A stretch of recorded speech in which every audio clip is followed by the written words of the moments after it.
Assalamualaikum warahmatullahi wabarakatuh. Hello class, how are you doing today? I really hope that you are still so fine. And based on my question, I hope that your answer will be absolutely, I'm so fine, thank you. Jadi Pak Wid tadi membuka dengan apa kabar kalian, dan saya berharap jawaban kalian akan kami sangat baik-baik saja pastinya. Oke, right? Ya, harapan baik harus selalu ada, sehingga akan membawa dampak yang positif untuk kita. Oke, class, today we will learn about something that I have told you before last week at the previous meeting, that today we will try to learn about passive voice, right? Anak-anak, hari ini kita akan belajar tentang kalimat-kalimat pasif. Ya, apa itu kalimat pasif, bagaimana cara membuatnya, dan apa saja yang harus dipersiapkan ketika kita ingin membuat kalimat-kalimat pasif. Maka hari ini kita akan belajar khusus hanya tentang kalimat pasif. Oke, anak-anak sudah siap? Dan pastinya Pak Wid yakin anak-anak sudah berdoa untuk memulai aktivitas pembelajaran kita hari ini. Saya berharap, Pak Wid berharap agar apa yang kita pelajari hari ini bisa kalian mengerti, bisa kalian pahami, dan juga akan membawa kemudahan kalian dalam menguasai materi bahasa Inggris. Mainly the topic about passive voice, because I believe that this topic is not really difficult. It is very easy as long as you remember how to make it, how to change from active into passive, or maybe what things should be done and should be prepared by us. Ya, jadi kalimat pasif itu apa toh? Nah, kita akan mulai pembelajarannya hari ini dulu ya. Oke, siapkan alat tulis kalian dan kita akan mulai belajar hari ini tentang passive voice atau kalimat pasif. Oke, right? Kita awali dari ciri-ciri kalimat pasif ya. Tapi kalian tahu kan bahwa kalimat pasif itu adalah kalimat yang memiliki subjek yang dikenai pekerjaan. Jadi itu penjelasan sedikit. Kemudian ciri-ciri kalimat pasif adalah satu, subjeknya itu sebagai penderita atau dikenai pekerjaan. Bukan berarti menderita dalam hal yang sesungguhnya, bahwa mereka tidak bahagia dalam kalimat itu, tetapi bahwa dia dikenai pekerjaan. Nah, dalam bahasa Indonesia itu kan dikenal ada namanya subjek pelaku, ada juga objek penyerta, ada objek penderita. Nah, di antara ini mungkin subjek penderita karena dikenai pekerjaan. Begitu ya. Oke, go on with the next. That nanti predikat atau kata kerjanya itu dalam bahasa Indonesia ketika kita mengartikan, when we translate the sentences into bahasa, it has the meaning started with di atau ter. Jadi kalau dalam bahasa Indonesia itu nanti kalimat-kalimat pasif berarti, memiliki arti di atau ter untuk kata kerjanya. Sementara untuk di atau ter itu walaupun sama-sama pasif memang agak berbeda. Maksudnya di itu untuk kata kerja yang memang niat, intensinya sengaja. Sementara ter itu tidak disengaja. Contohnya, seekor ayam dilempar batu oleh Andi. Berarti sengaja ya. Nah, Andi memang nakal kok ya. Enggak, gini hanya contoh saja. Atau contoh yang lain lah ya, biar sama-sama pakai kata itu. Kakiku diinjak Andi. Yang kedua, kakiku terinjak Andi. Nah, anak-anak bisa mengertikan apa bedanya diinjak dan terinjak. Di sini niat yang berbeda. Kalau diinjak itu memiliki kesan bahwa Andi memang berniat untuk menginjak. Tetapi jika terinjak itu berarti tidak sengaja. Begitu ya. Oke, let's go with the next. What is this then? Okay, I have some examples that you can look at so you can decide whether the sentences are in active or passive. But the examples will be in bahasa first. Nah, ini contohnya masih dalam bahasa Indonesia dulu, ya. Misalkan ada kalimat Aldo membersihkan sebuah meja. Ini kira-kira kalimat aktif apa pasif ya? Oke, nanti kita akan mencoba menelaah atau mengetahuinya. Ketika nanti diubah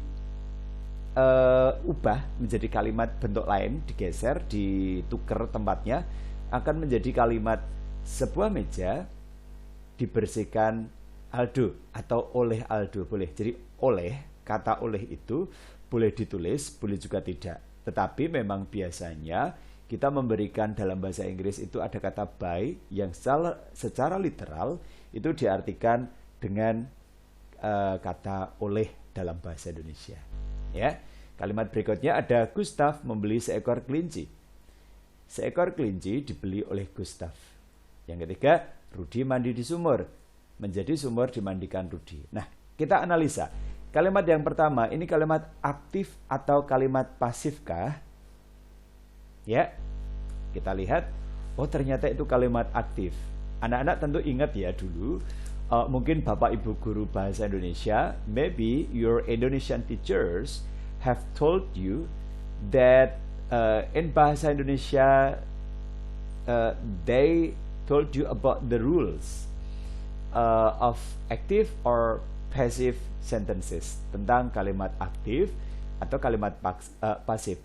Dalam kalimat aktif, dalam bahasa Indonesia, kata kerja itu berawalan me. Contoh, Aldo membersihkan sebuah meja. Jadi, aktif itu berawalan me. Sehingga kalian bisa membuat kesimpulan kalau kalimat dalam bahasa Indonesia, akme, yang artinya kalimat aktif itu berawalan me. Oke, sementara untuk kalimat kedua, ini dibalik. Menjadi sebuah meja dibersihkan oleh Aldo. Ini adalah kalimat pasif. Tadi sudah Pak Wid berikan contohnya bahwa kalimat-kalimat pasif itu selalu berawalan di atau ter untuk kata kerjanya. Atau tadi dikatakan bahwa subjeknya dikenai pekerjaan. Dalam hal ini, sebuah meja yang dibersihkan. Nah, kata kerjanya itu kan bersih, maksudnya membersihkan gitu ya. Maka kalau jadi kalimat pasif, dibersihkan. Sehingga sebuah meja itu dikenai pekerjaan. Kata kerja ini berlaku dikenakan untuk subjek di sini. Dan objeknya, pelaku dalam kalimat pasif adalah orangnya yang merupakan subjek dalam kalimat aktif. Sehingga kesimpulan lain juga bahwa kalimat aktif dan pasif itu adalah terbalik. Dalam artian, kalau dalam kalimat aktif itu subjek di depan, maka dalam kalimat pasif subjek di belakang. Ya, nanti dia menjadi objek gitu. Tetapi ini kalau dalam susunan kalimat seperti ini misalkan nanti kita beri ciri-ciri sebagai subjek, nanti kita pindah ke belakang. Gitu ya. Ada contoh-contohnya nanti. Berikutnya, Gustav membeli seekor kelinci. Oh, ternyata ini juga merupakan kalimat aktif. Sesuai penjelasan sebelumnya, bahwa kalimat aktif dalam bahasa Indonesia berawalan me. So, this is really active sentence because the person, the doer of this activity or the doer of this verb is in the first of the sentence, ada di awal kalimat. Gustav membeli seekor kelinci. Ketika diubah menjadi kalimat pasif, seekor kelinci dibeli oleh Gustav. Nah, right? Kemudian contoh berikutnya, Rudi mandi di sumur. Ini kalimat aktif ya, betul. Tetapi kalau sumur dimandikan Rudi, ternyata salah. Nah, kenapa kalimat ini tidak bisa diubah menjadi kalimat pasif? Penjelasannya di slide berikut ini.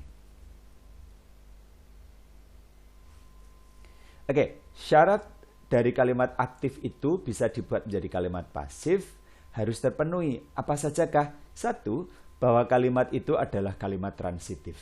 Anak-anak pasti tahu ya, yang dinamakan kalimat transitif adalah kalimat yang memiliki objek.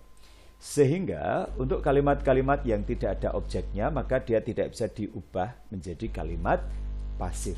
Tadi Rudi mandi di sumur. Di sumur itu bukan objek. Ya, maka Rudi mandi di sumur. Rudi itu subjek, pelaku, mandi itu kata kerja, betul. Di sumur, di sekolah, di pasar, dimanapun itu keterangan tempat. Sehingga kalimat ini adalah kalimat transitif.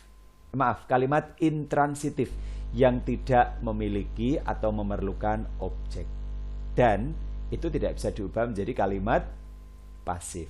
Begitu ya? Oke, kembali ke sini bahwa syarat berikutnya setelah satu harus berupa kalimat transitif yang artinya memerlukan objek atau memiliki objek. Maka syarat kedua, untuk bisa membuat kalimat-kalimat pasif secara benar, to make the passive sentences correctly, so the students need to know well about pronouns atau kata ganti.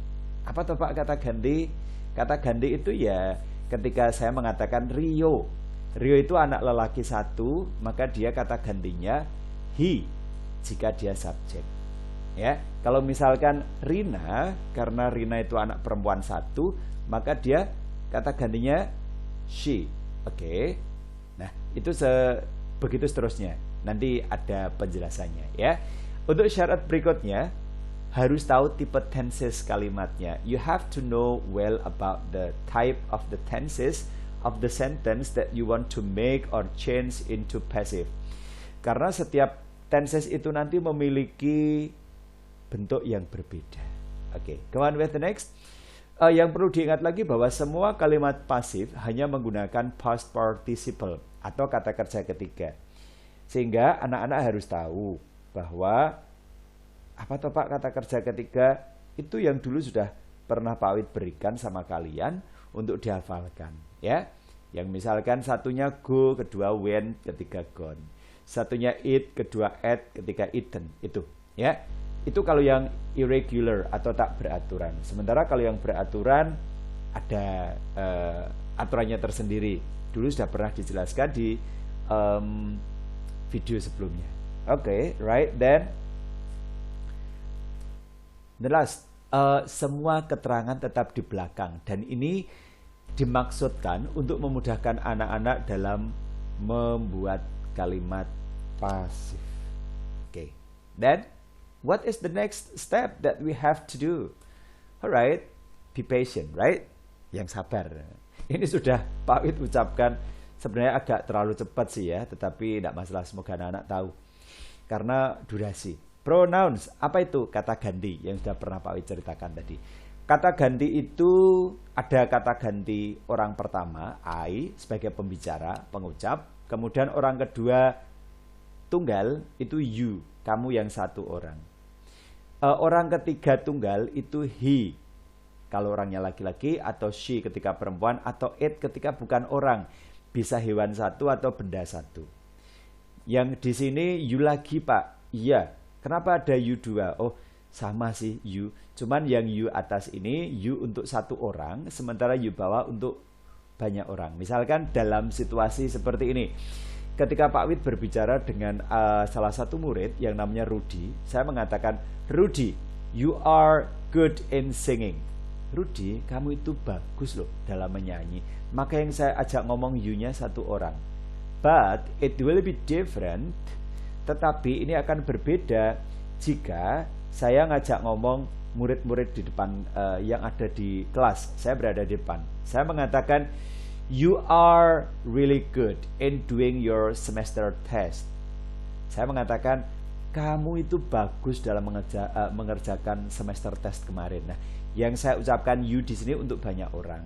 You itu sama dengan atas, bedanya nanti ketika di refleksif, ya. You yang satu orang yourself, ketika orang banyak yourselves. Oke. Kemudian ada juga yang orang pertama jamak, we, kami, saya dan kamu itu nanti dalam bahasa Indonesia jadi kami. In English we call it we. And then orang ketiga jamak, yaitu they, mereka. Nah, nanti ketika dia posisinya berubah jadi objek, so from I and then it will turn into me. From you will turn into you. He will be him. She will be her. It, exactly, it is still it. You will be you. We will be us. And then they will be them. Jadi I jadi me, you tetap you, he jadi him, dan seterusnya. Bisa kalian lihat. Ya, ini untuk subjek dan objek saja. Belum untuk posesif, nanti kapan-kapan diulas. Ya, oke, right. Let's go on with the next slide. Alright, I have some examples that you can look at. The first, Rudy invites Mrs. Leah to his party. Will you help me please? Maukah anak-anak membantu Pak Wid untuk menerjemahkan kalimat berikut ini? Ya, Rudy invites, mengundang Mrs. Leah, Bu Leah, to his party, ke pestanya. Nah, saya ingin memberi sedikit gambaran tentang pronouns ya. Rudy di sini adalah pelaku. Maka dia itu nanti kalau tidak he ya him, tergantung tempat atau posisinya. Masih ingat kan kalau Rudy di sini pelaku, jadi dia subjek. Maka jawaban yang betul nanti akan kita ulas di belakang. Kalimat berikutnya, Melly and Leah give Anton a nice gift. Right? Again, what is the meaning of this sentence? Apa arti dari kalimat ini? Silakan. Melly dan Leah memberikan kepada Anton atau memberi Anton a nice gift, sebuah kado yang bagus. Then I will give you again the options that you can choose. Saya akan memberikan pilihan sehingga kamu bisa memilih nanti. Then my mother feeds a cat every day. And then the last, Ronnie gives Mrs. Leah a small bag. Nah, right, bisa kalian pilih. Untuk kalimat yang nomor 1 itu kira-kira yang depan itu yang betul he atau him, sementara yang belakang she atau her. Kita lihat. Rudy itu laki-laki 1. Betul ya? Kata gantinya he. Karena dia ada di depan. Karena dia sebagai pelaku, maka harus he. Sementara setelah kata kerja atau dia sebagai objek yang diundang, di sini Rudy mengundang Bu Leah. Yang mengundang itu adalah pelaku, maka dia subjek. Yang diundang adalah Bu Leah, maka dia objek. Nah, maka yang jawaban benar adalah right, yang depan he, yang belakang her. Karena Mrs. Leah itu cewek 1, wanita 1, maka ketika objek dia berubah jadi her. And then the second, Melly and Leah give Anton a nice gift. Kira-kira jawabannya they atau them, kemudian he atau him yang di belakang. You can choose, boleh dipilih. Ya, 1, 2, 3. Alright, karena Melly, she, benar nggak ya? Oh, salah. It should be. Nah, ini harusnya karena Melly dan Leah, maka harusnya they. Okay, right. So, this is. Right, let me make it fast. Yes, they. And then karena Anton itu di belakang, maka dia akan berubah jadi him. Maka yang betul, they give him a nice gift. Then the next, my mother feeds a cat every day. Ibuku memberi makan seekor kucing setiap hari. Ibuku kan wanita 1, karena di depan pelaku subjek, maka dia she. Dan seekor kucing itu it, tidak me. Nah, hewan 1 atau benda 1, maka tetap it. And then the last, Ronnie gives Mrs. Leah a small bag. Right, Ronnie itu laki-laki 1, maka harus he. Mrs. Leah karena cewek, maka harus she. Right? Here we go with the next.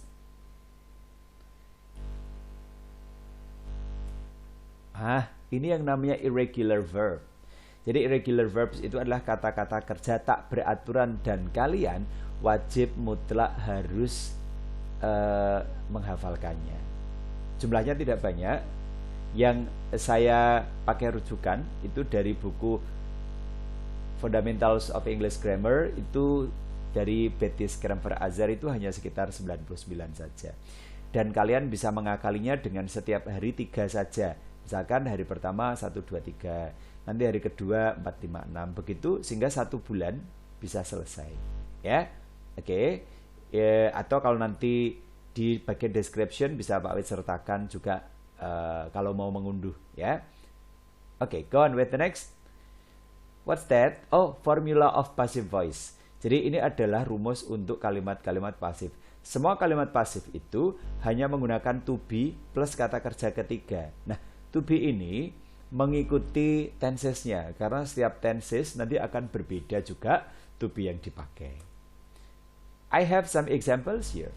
A book is found by Rio.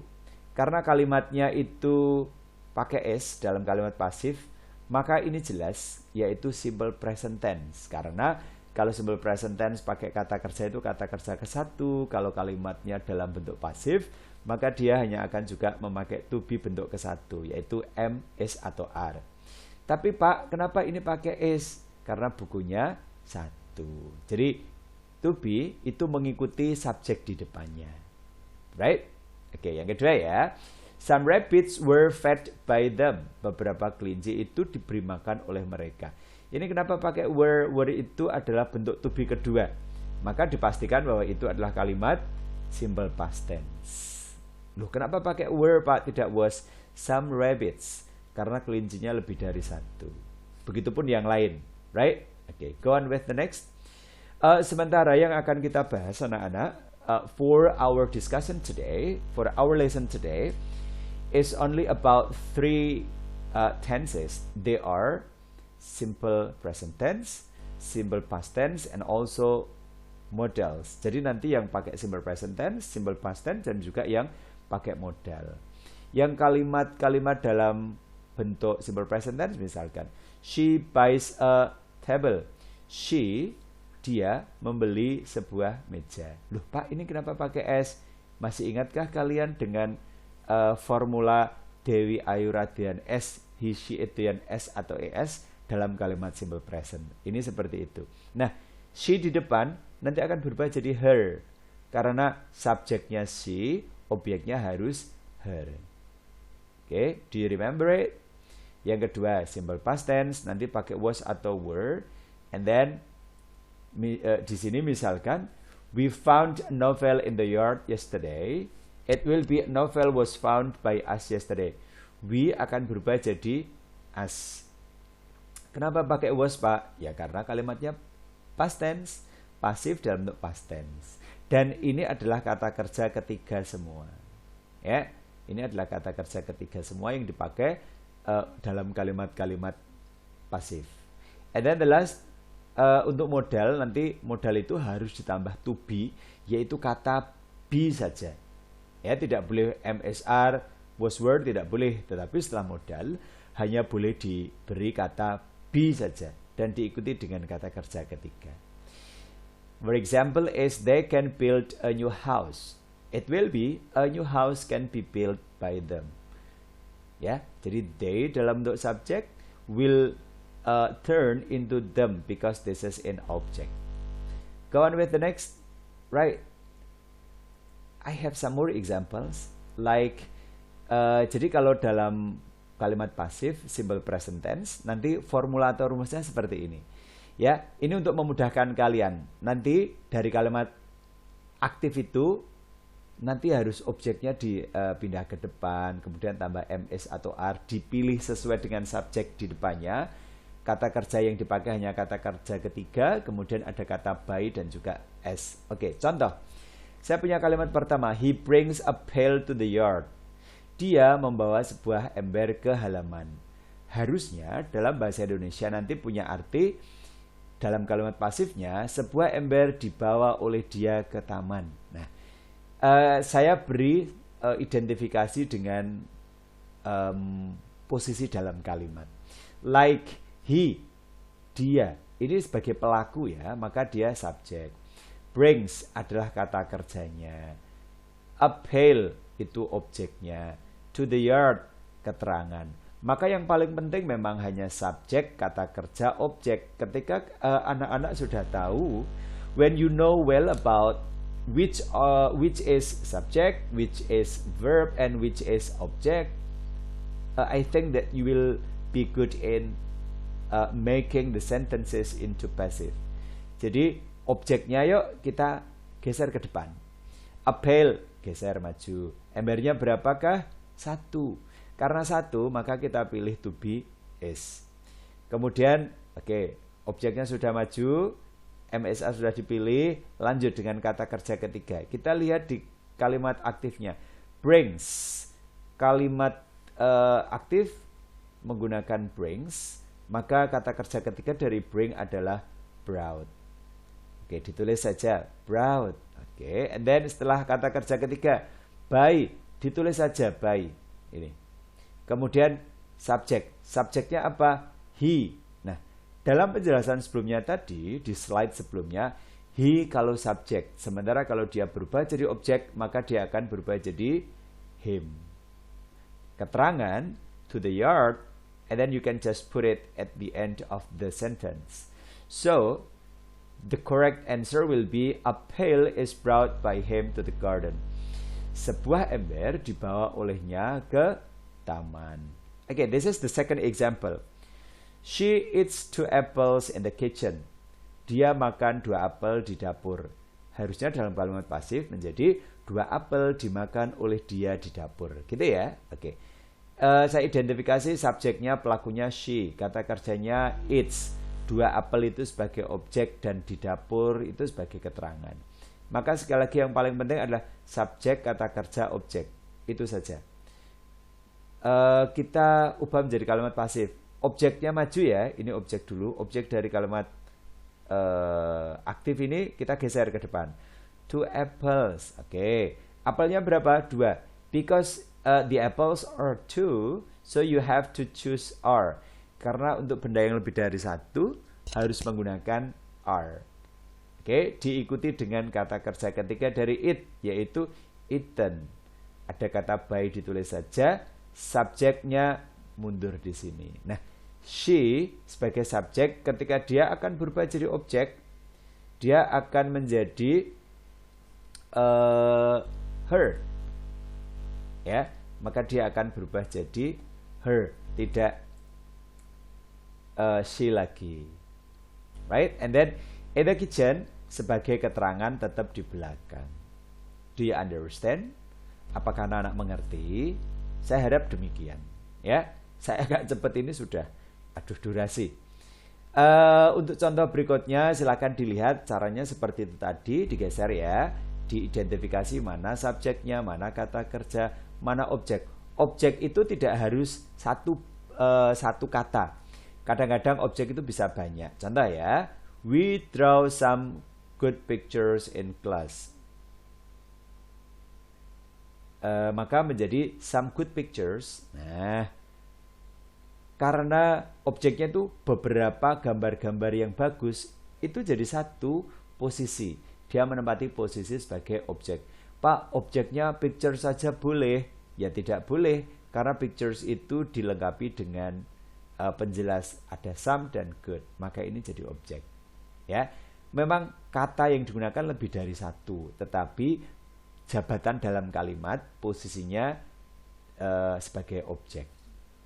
Maka objeknya maju ke depan. Some good pictures, karena lebih dari satu harus pakai are. Diikuti dengan kata kerja ketiga, drawn. Ditulis saja by. Oke, artinya oleh. Subjek, subjeknya we. Dalam penjelasan kata ganti tadi, we itu menjadi us. Nah, in the class cukup ditulis di akhir. Right? Bisa yang ini ya. Oke, saya lanjut ke tenses berikutnya. Kalau tadi kita berbicara tentang kalimat-kalimat yang dalam simple present tense, maka yang berikut ini adalah simple past tense. Hal yang membedakan kalimat simple present tense dan simple past tense hanya ada di to be. Sama keterangan waktu jika memang ada. Like, nah, here is the formula. Ini formula atau rumusnya. Like I broke a window yesterday. Saya memecahkan sebuah jendela kemarin. Pelakunya siapa? Saya, maka subjek. Broke itu kata kerja kedua dari break. Kenapa harus kata kerja kedua? Karena sudah terjadi kemarin. Bukankah kalau kalimat simple past tense sudah terjadi, maka harus menggunakan kata kerja kedua. Ya, a window atau jendela itu sebagai objek. Maka kita berikan identitas. Subjek, kata kerja kedua, objek, keterangan. Maka ketika menjadi kalimat pasif, objeknya maju ke depan. sesuai panduan ini. A window, oke. Pilih was atau were. Jendelanya satu, Pak, maka pakailah was. Ya, a window was. Diikuti kata kerja ketiga. Break, broke, broken. Ya, break, broke, broken. So broken is written here. And then by ditulis. Subjeknya siapa? I. Ingat, when it moves to the object, ketika dia pindah ke belakang sebagai objek ya, maka dia harus berubah jadi me, tidak I lagi. Nah, keterangannya cukup ditulis di belakang. Begitu? Begitupun dengan contoh yang kedua. We grew 2 apple trees in the park last week. Kita menanam 2 pohon apel di taman minggu lalu. Maka 2 pohon apel ditanam oleh kami di taman minggu lalu. Harusnya begitu. Ya, setelah kita beri identitas, maka tinggal menggeser-geser saja. 2 apple trees, karena pohon apelnya 2, lebih dari 1, maka pakai were. Diikuti kata kerja ketiga, grow, grew, ground. Oke, ground itu bentuk ketiga ya. By ini subjek, sorry. Jadi benar. Oh. Yes. Nah, gitu. And then itu yang dalam kalimat simple past tense ya. Semoga anak-anak bisa mengerti. And then the last, we have the modals. Modals, mungkin anak-anak masih ingat ya, modal itu terdiri dari apa saja? Can, may, must, shall, sama will. Dan semua modal dalam kalimat aktif itu hanya boleh diikuti kata kerja asli. Ya kan? Tidak boleh pakai to di depannya, tidak boleh pakai ses di belakangnya, ataupun mungkin ditambahkan ing, tetap tidak boleh. Because the verbs after modals itu harus kata kerja asli. It should be the base, the root, the simple form. Jadi bentuk kata kerja ke satu. Like we must clean the yard together. Kalau diartikan we is kami, must harus, clean membersihkan, the yard halaman, together bersama. Kami harus membersihkan halaman bersama. Maka dalam kalimat bahasa Indonesianya kita ubah menjadi halaman harus dibersihkan oleh kami bersama. Ya, so objeknya masih ke depan yuk, the yard. Modal dalam kalimat aktif dipakai lagi, must, tulis must. Karena harus pakai be, kasih be. Diikuti kata kerja ketiga. Clean itu termasuk kata kerja beraturan yang ada aturannya, tidak usah kamu hafalkan, sehingga tambahannya kan tertentu. Kalau tidak D ya ed, tapi di sini kebetulan tambahnya ed. Dulu di video tentang simple past tense sudah dijelaskan ya. Okay, and then this is the last sentence, that she will sing a rock song on the stage. Dia akan menyanyikan sebuah lagu rock di atas panggung. Maka sebuah lagu rock akan dinyanyikan oleh dia di atas panggung. Tinggal digeser-geser saja seperti tadi aturannya. Bisa ya? Okay, that's all enough for today. Materi kita tentang modals. Dan Pak Wid selalu berharap anak-anak jangan lupa untuk selalu satu, jaga kesehatan. Because health is our priority. Kesehatan itu harus jadi prioritas. Whatever we do, whatever we have, if we are healthy, it will be fine. Apapun yang kita lakukan, yang kita miliki, kalau kita sehat akan baik-baik saja. Right? Then jangan lupa untuk juga tetap menjaga semangat belajar. So never give up. That we face it together, and we must believe that we can conquer this situation. We will be the winners. Kita akan jadi pemenang, right? And then the third, semoga saja anak-anak tetap bisa menjadi anak yang baik, pintar, dan berbakti pada orang tua. Insya Allah berguna bagi nusa bangsa dan agama. Amin. Oke. Begitu yang bisa Pak Wid sampaikan untuk hari ini. That is our material for today. That is about passive sentences or passive voice, and I hope you can understand all the things I have told you, I have explained to you clearly. Although I need to say really sorry if the way of my speech is too fast. Kalau misalkan beberapa kalimat saya terdengar terlalu cepat, pamit minta maaf ya, karena memang kita terkendala juga oleh durasi. Ya, begitu anak-anak. Semoga saja bermanfaat untuk pembelajaran kita hari ini. Yuk, jaga hati, jaga diri. Semoga kita selalu dalam lindungan Allah. Amin. Wabillahi taufiq wal hidayah. Wassalamualaikum warahmatullahi wabarakatuh.